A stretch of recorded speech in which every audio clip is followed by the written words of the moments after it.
camera, action! Hi mga ma'am! On today's episode of Eating Ina, Eating Ina mo rin, Registered Dietitian Reacts, walang gana, paano kumain ng tama ang nagki-chemotherapy? Let's start!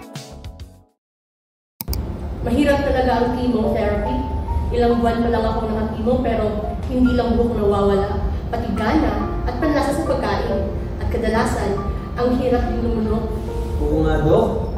Kahit libre ko pa siya ng favorite Jolly hotdog niya, ayaw niya pa rin kumain. Eh kasi Dok, lahat ng pagkain, pare-pareho lasang bakal. Sir, ganyan po talaga kasi pag nag-chemotherapy, yung mga healthy cells po ng ating bibig, ng ating tiyan, pwede rin po maapektuhan. Marami ang maaaring maging side effects ng chemotherapy tulad ng walang gana kumain, pagkahilo at pagsusuka, dry mouth, singaw o sugat sa bibig, pagkawala ng panlasa, hirap lumunok, at madaling pagkabusog kahit konti lang ang kinain. Pero don't you worry, moms! May paraan para makakain ka ng tama at maiwasan ang malnutrition during your cancer therapy.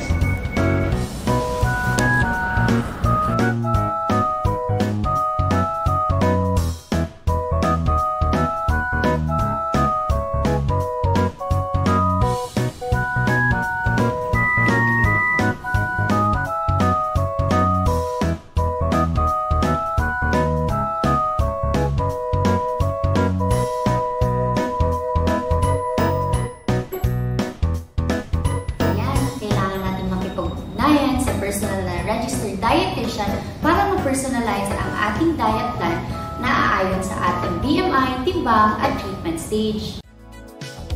At yan lamang for today's episode ng Eating Ina! Eating Ina mo rin! See you sa susunod! Bye!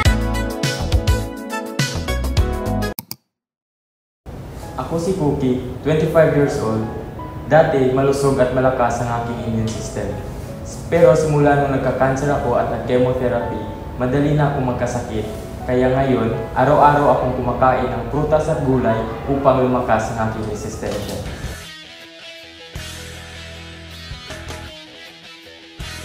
Mga beshi, pag nagka-cancer treatment ka, huwag maging pabaya sa pagkain. Ugaliing maging malinis at wasto ang paghahanda nito.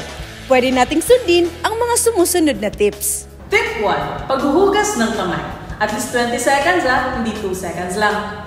Tip 2. Refrigerate foods below 4 degrees Celsius at keep hot foods above 50 degrees Celsius. Ipatunaw ang karne sa ref or microwave lang huwag sa labas, para iwasan din ang pagdami ng bakterya. Tip 3. Hugasan ng maigi ang pagkain bago lutuin.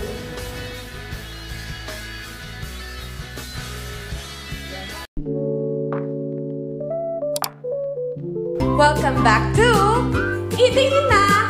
Registered Dietitian React, gutom na naman, lagyan ng Pinoy food ang pinggan. Ngayon ay makakasama ko ang ating mga special guests. Hi, ako si Japon, isang proud cancer survivor. And ako naman po si Shumei. Salamat sa pag-imbita sa akin sa channel niyo. Ngayon ay makakasama natin sila sa ating pag-taste test ng mga classic Pinoy foods na pwede pa rin sa panlasa ng cancer patients. Simulan natin sa napaka-refreshing na appetizer, lumpiang sariwa.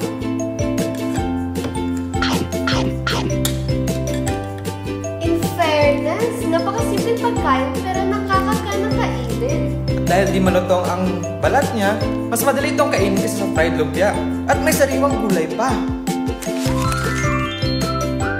Ay, ito perfect sa malamig na panahon. At madali rin kainin, lalo sa pasyenteng walang gana o masama ang pakiramdam. Confirm! Sabaw pa lang, ulam na! Swak! May pangimagas pa! Talaga? Puto? For real? For real! Ito ay cancer-friendly dahil ito ay steamed, hindi oily at madaling matunaw sa sikmura. Marami pang Pinoy food na cancer-friendly na di pa natin natitikman. Abangan ito sa Eating Ina! Eating Ina mo rin! Paalam!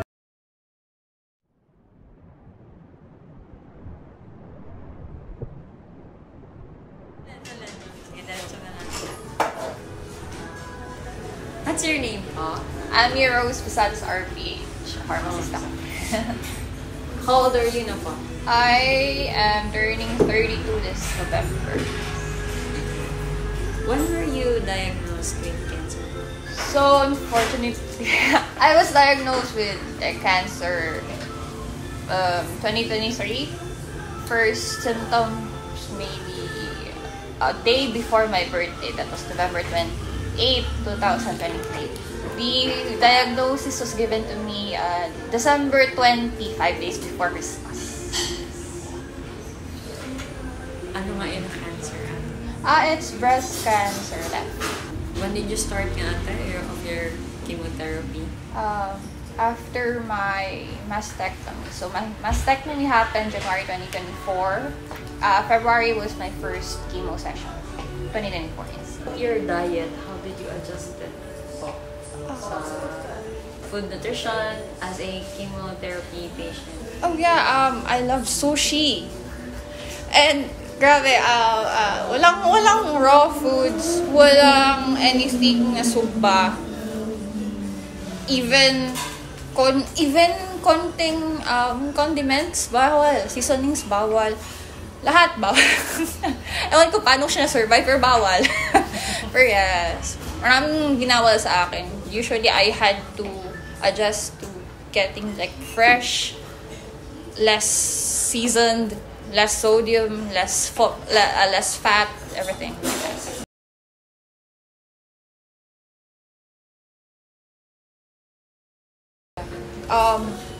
Masad ka man talaga, no? You just have to accept it, no? Let the grief grow into your bones, let it go.